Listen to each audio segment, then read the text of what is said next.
working for the Trump administration. America first met Omarosa as the supervillain of the first season of The Apprentice, and now she's working for him again as assistant to the... No, you never heard that, Omarosa? Not supervillain. Oh, just that's villain. Like okay. That's like big screen stuff. Now she's like working as the Director of Communications for the Office of Public Liaison. Please welcome Omarosa.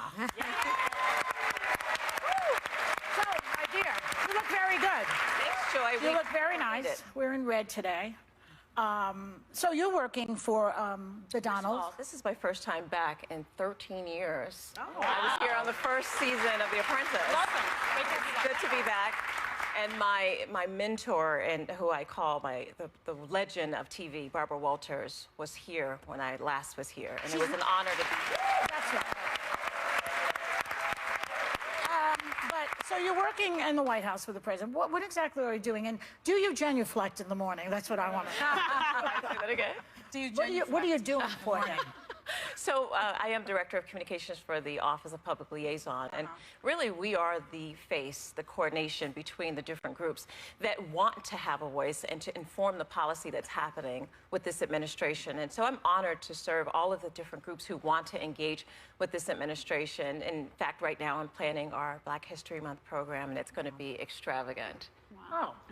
Well, let me follow up on that, because you say you're working on Black History Month, and one of your jobs during the campaign was to reach out to the African-American community. I was the Director of African-American engagement for the Trump-Pence campaign. Right, but 94% of Black women did not vote for Donald Trump. They voted for Hillary Clinton. And how do you respond to the criticism that Donald Trump doesn't really understand the Black community, doesn't really... Well, let's put it in context. Well, let me finish my question. Well, how many questions? Because that's about 3 or 4. The criticism has been that he's just using you for optics and that he doesn't really care about the Black community. First one, and then we can go through each step. First of all, African Americans traditionally vote Democratic. Let's just establish a historical precedent. They vote for the Democrat.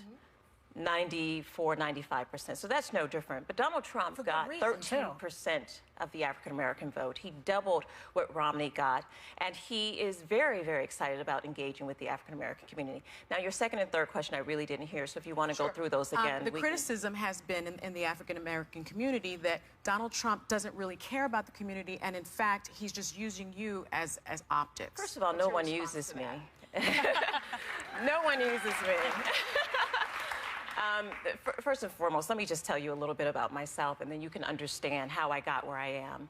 I grew up in Youngstown, Ohio, in the Westlake Projects, a housing project. So I am the embodiment of the American dream. I grew up on welfare, on Section 8 housing.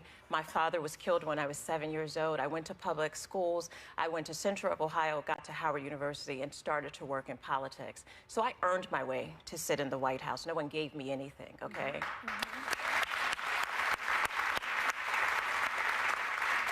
And I think that when you start talking about the African-American community, you know, the last administration decided not to aggressively do African-American outreach. They felt that if they helped all Americans, then the Black community would be helped. And that, you know, that really isn't the approach that we're taking. We have a very strategic plan of engaging this community. We see what's happening in the inner cities. We see that 56% of African-American men under 30 are either unemployed or not in school. And we want to work to change that. We see the violence that's happening in Chicago. It's unacceptable. They can't do what you did. It's unacceptable to see the amount of murders that are happening. 1 second, Joy. Because what's happening in Chicago, and there's not an uproar, that so many people are dying and being shot, is unacceptable. And so we are going to address that.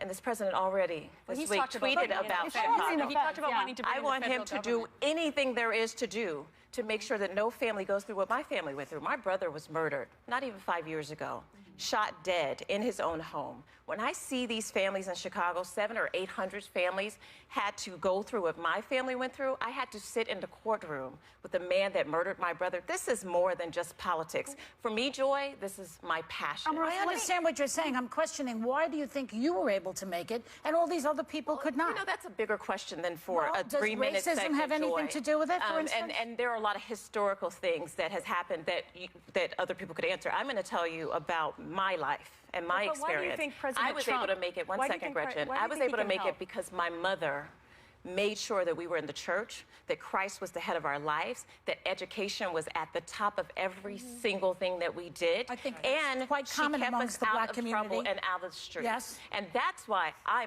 can't speak because we're not all a monolith. The African American community is so diverse. But my mother and the sacrifice she made after my father was murdered is the reason that I am successful And I agree today. with all those things that you say, and hats off for all of your hard work in getting to where you are today. I guess my question is, what is it about Donald Trump, President Trump, that you see that will help change the way in which African Americans are in our communities? Well, I think that you all have gotten to know him as a business mogul, as an entertainer, as a reality star, now as the President of the United States, Joy. I can't make it up. But I know him. I know it's got to burn your They blood. say anybody can be president. He proved it. It's got to be really... Joy, I know it's got to be really, really hard after, you know, the last year and a half of all the things that you said about Donald to see him sitting in the Oval Office. I know it's got to be hard for you, but I have to tell you hard. that I know It him. kills me, as a matter of and fact. I know it And he does. loves that. But here's the great thing. You all know him as the president. I know him as a friend. I know his heart. I know the things that he's seen has never been reported on and probably folks won't ever So we talk shouldn't about. listen to what he says? I'm talking about my experience, Joy. Yeah. You can listen to what you want. You have decided to continue to hit him and hit him and hit him and not even give him a chance in his first I'm week. waiting for him But to I will say apologize. this. I want to ask you, though, You want who? I'm waiting for him to apologize for all the things he said about You? No, not to please. me. Not to me. To just wanna- I veterans, just to wanna John McCain, To the to the disabled. handicapped, the disabled.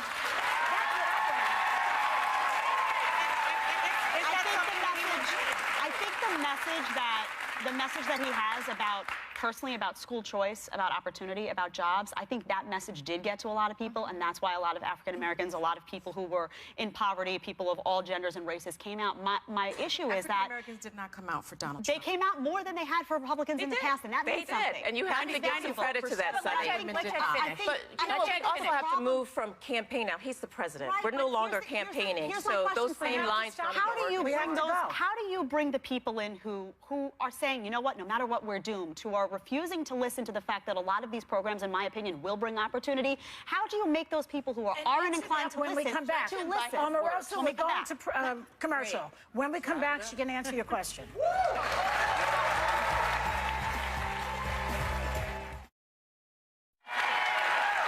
we are back with Omarosa. Okay, Jed, you were saying. Yeah, I was saying that although some of these policies, school choice, whatnot, have a positive outreach, I think there are some who feel that because of the statements he's made that are divisive and whatnot, that we're doomed. And they have this philosophy of we're doomed. How do you reach those people to say, hold on a second, listen to what we're actually trying to do and give us a chance? Well, I think that once people see the results, I mean, he's about delivering and being productive. And we've already seen from this first week that he is going to do exactly what he said he's going to do.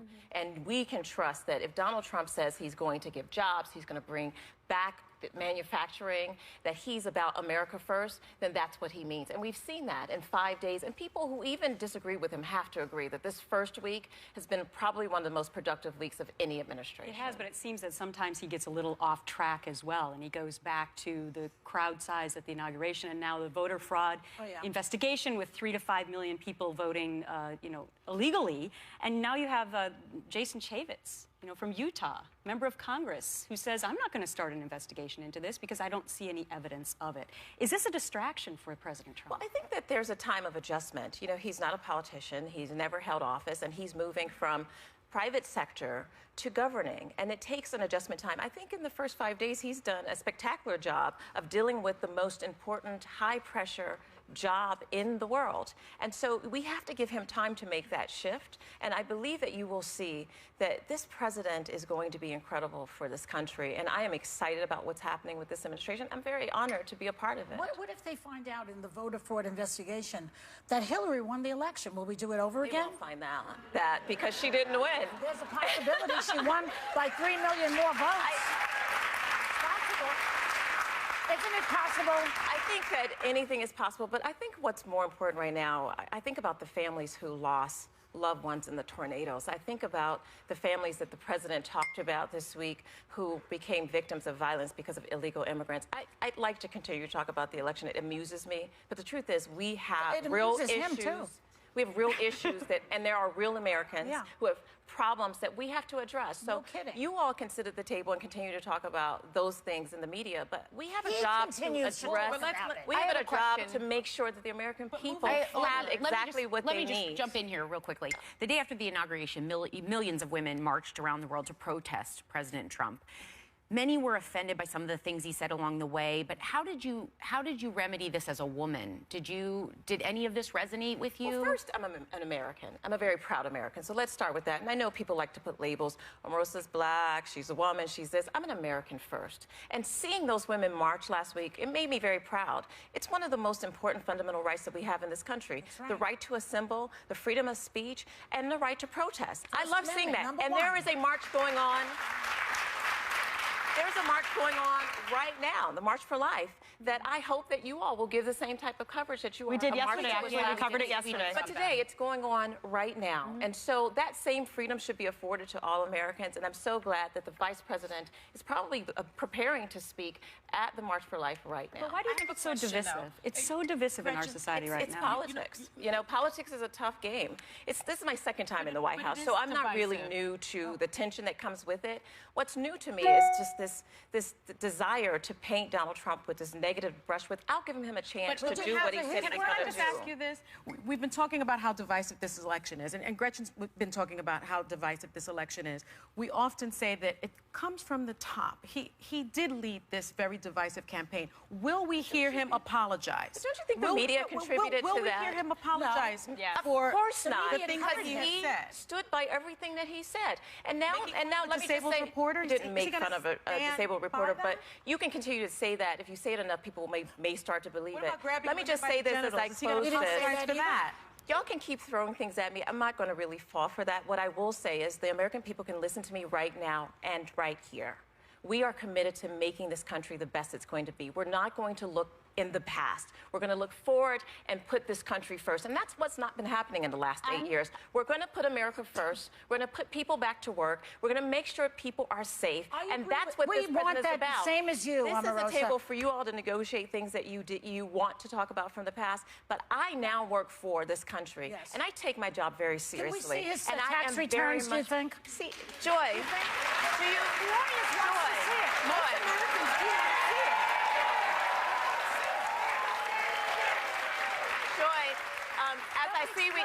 As I see we only have 1 minute left, my handsome fiance traveled all the way here from Jacksonville, Florida, and he is in the audience. Girl, I'm talking about my man. He is in the audience.